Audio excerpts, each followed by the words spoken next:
Bienvenidos a todos a la clase número 6 de programación desde cero. Mi nombre es Andrés Hincapié y hoy veremos la sintaxis de Python parte 5 y continuaremos con el desarrollo de nuestro proyecto. También para invitarte de que si no estás en la comunidad de programación, aquí abajo el link en la descripción. En la sintaxis de Python parte 5 veremos qué son matrices y cómo utilizarlas. En matemáticas y en programación, una matriz es una estructura de datos bidimensional compuesta por filas y columnas. Cada elemento de una matriz tiene una posición única determinada por su fila y su columna. Las matrices se utilizan para representar datos de manera organizada y para realizar operaciones matemáticas y algoritmos más complejos. También es importante conocer que existen varios tipos de matrices, tanto unidimensionales que van en una sola dirección, como bidimensionales que van en múltiples direcciones.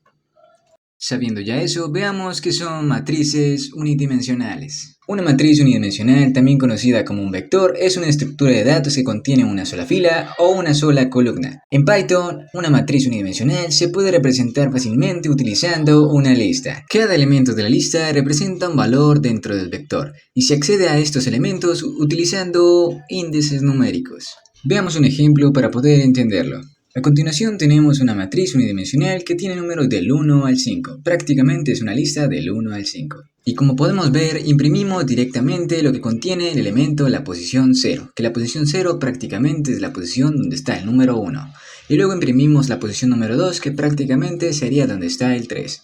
Recordar de que las matrices y listas siempre comienzan desde 0. Por pantalla podremos ver un ejemplo de que tenemos una matriz unidimensional de solamente una fila pero de 3 columnas, y más abajo podremos visualizar de que tenemos otra matriz unidimensional la cual contiene solamente una columna, pero esta sí contiene más filas. Teniendo ya claro qué son las matrices unidimensionales, veamos qué son las matrices bidimensionales. Una matriz bidimensional es una estructura de datos que contiene filas y columnas de elementos. En Python, una matriz bidimensional se puede representar utilizando una lista dentro de otra lista, donde cada lista interna representa una fila de matriz y los elementos de la matriz se acceden utilizando índices numéricos para las filas y las columnas. Por aquí tenemos un ejemplo de una matriz bidimensional donde podemos ver de que hay una matriz dentro de 3 matrices más que representan prácticamente las filas y las columnas. Esto es igual a tener una tabla que tiene 3 filas y 3 columnas. Y para entender cómo imprimir datos de matrices unidimensionales o bidimensionales,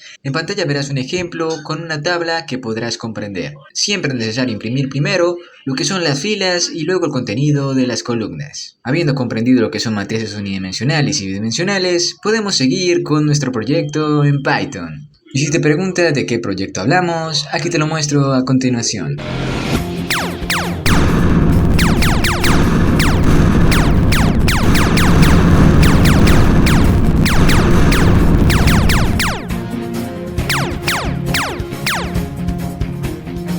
Recordar que la plantilla de este proyecto está aquí abajo en la descripción. En la primera parte del proyecto, el último paso que hicimos fue organizar el movimiento del jugador y su posición.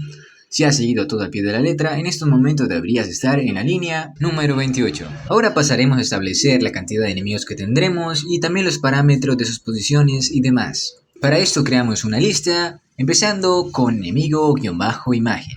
Para poder inicializar la imagen del enemigo vacía. Haremos lo mismo para inicializar la posición del enemigo en X vacía. Y también para inicializar la posición del enemigo en Y vacío también.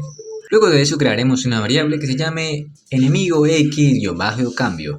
Eso significará de que esa será la variable que va a contener el cambio cuando el jugador se mueva en la posición X. El cambio que va a haber ya sea de izquierda a derecha o de derecha a izquierda. Y luego también crearemos una variable la cual se va a llamar enemigo en Y-cambio, para poder que el enemigo vaya disminuyendo o vaya bajando a medida que nosotros le proporcionemos más adelante. Para esto vamos a inicializar ambas variables en vacío creando listas vacías. Luego crearemos una variable que determine el número de enemigos que tendremos en el juego.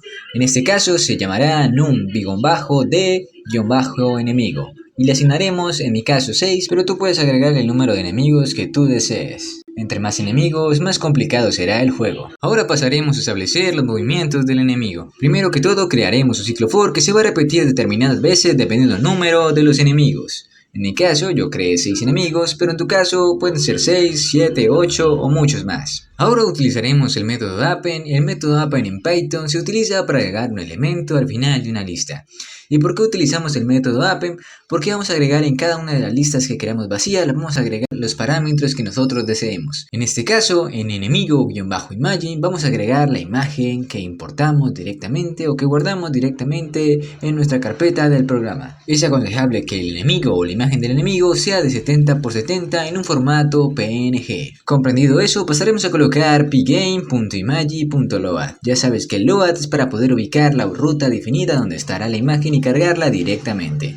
Luego pasaremos a crear una variable que se debe llamar enemigox.append, abres paréntesis, random.radding, abres paréntesis, 0,736. Y en las anteriores clases explicamos qué es random, el cual es una librería la cual sirve para graficar y hacer cosas muy interesantes, pero en este caso utilizaremos una función específica la cual es random, para poder establecer valores aleatorios de 0 a 736. Esto significa que crearemos un valor aleatorio entre 0 y 736.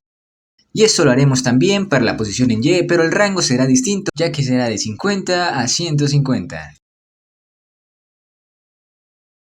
Una vez hecho esto, colocaremos en la variable enemigo x-cambio, colocaremos .append y entre paréntesis colocaremos el número 1 y esta será la velocidad en la que se moverán los enemigos de izquierda a derecha. Haremos lo mismo para la variable enemigo y-cambio, .append y entre paréntesis colocaremos 40 para que la velocidad en la que vayan bajando los enemigos sea un poco más veloz. Ahora pasaremos a la creación de la bala o el cohete y su posición. Para eso tendrás que buscar una imagen que sea de 32 por 32 en formato PNG y guardarlo en la carpeta. Una vez hecho eso, crearás una variable que se llame bala-imagen y le asignarás lo siguiente: pgame.imagi.load, abres paréntesis y el nombre de tu archivo. Luego de eso pasaremos a crear una variable que se llame balas y le asignaremos una lista vacía para ahí guardar directamente lo que son las coordenadas de donde debe ir o donde se debe ubicar la bala. Pero eso lo haremos más adelante abajo en el código. También crearemos una variable que se llame bala y-cambio y le asignaremos el número 2 para determinar que la velocidad en la que se debe mover esa bala va a ser 2. Después de configurar nuestro cohete o la bala, vamos a configurar la puntuación del jugador. Comenzaremos creando una variable que se llame valor-puntuación y le asignaremos el número 0 para que la puntuación comience en 0. Luego pasaremos a configurar lo que es el tipo de letra que va a tener nuestra puntuación, así como el tamaño y demás. Para esto creamos una variable que se llame fuente y le asignamos lo siguiente: pgame.font, abres paréntesis y dentro de los paréntesis colocaremos friendsandbolt.wtf y 32. Esa prácticamente es el tipo de letra que yo utilizaré y el tamaño de letra que utilizaré será 32, pero tú puedes utilizar ya sea Arial o la que tú quieras, la verdad. Y si te preguntabas por qué colocamos dos fonts, uno en mayúscula y otro en minúscula, es porque uno se encarga de la letra y el otro se encarga directamente de lo que es el formato del tamaño. Una vez configurado lo que es la puntuación del jugador, pasaremos a configurar la pantalla final o el game over. Para eso crearemos una variable que se llame fuente-game-gover y la cual vamos a asignar lo siguiente: pgame.font y directamente vamos a repetir otra vez lo que hicimos anteriormente y vamos a establecer nuestro tipo de letra y nuestro tamaño de letra. En este caso, lo único que cambiará será el tamaño de letra, que será de 64. Luego de eso crearemos dos funciones, una que se llamará mostrar-puntuación y la otra que se llamará texto-gameover. Y estas se encargarán de mostrar tanto la puntuación en el tablero y también al final se mostrará lo que es la palabra game over.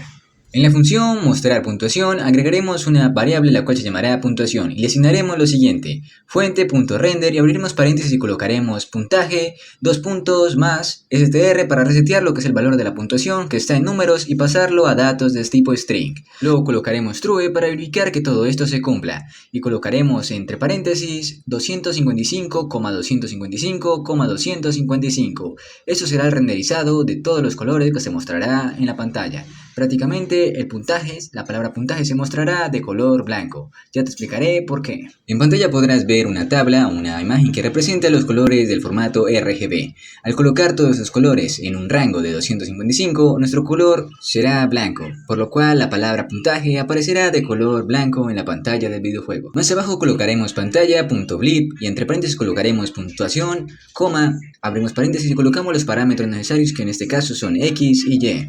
Y si te preguntas qué es blip, blip es una función de pgame que nos sirve para poder dibujar lo que nosotros queramos en la pantalla del videojuego que esté creada directamente con pgame. En este caso dibujará puntaje y el valor de la puntuación que llevemos. Habiendo comprendido eso, haremos lo mismo para la función texto-gameOver. A diferencia de que queremos que la palabra gameOver aparezca en la posición en X 200 y en la posición en Y 250. Ahora pasaremos a crear estas tres variables: jugador, enemigo y disparar-bala. Primero que todo, en la función jugador, lo que haremos es dibujar en la pantalla del videojuego la imagen del jugador. Ya tenemos guardado jugador-imagen, ahí tenemos directamente guardado lo que es la imagen del jugador. Vamos ahora a mostrarla o a dibujarla directamente en la pantalla del videojuego.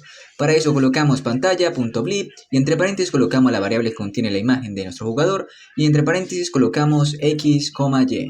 En la función enemigo haremos prácticamente lo mismo, a diferencia de que aquí recibiremos otro parámetro que será i, la cual está asociada al ciclo for que hicimos anteriormente para los enemigos. Y por último, en la función disparar-bala, haremos una variable que se llame bala.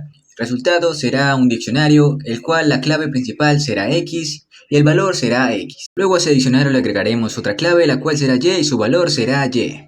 Luego al final colocamos balas.append y entre paréntesis colocamos la palabra bala.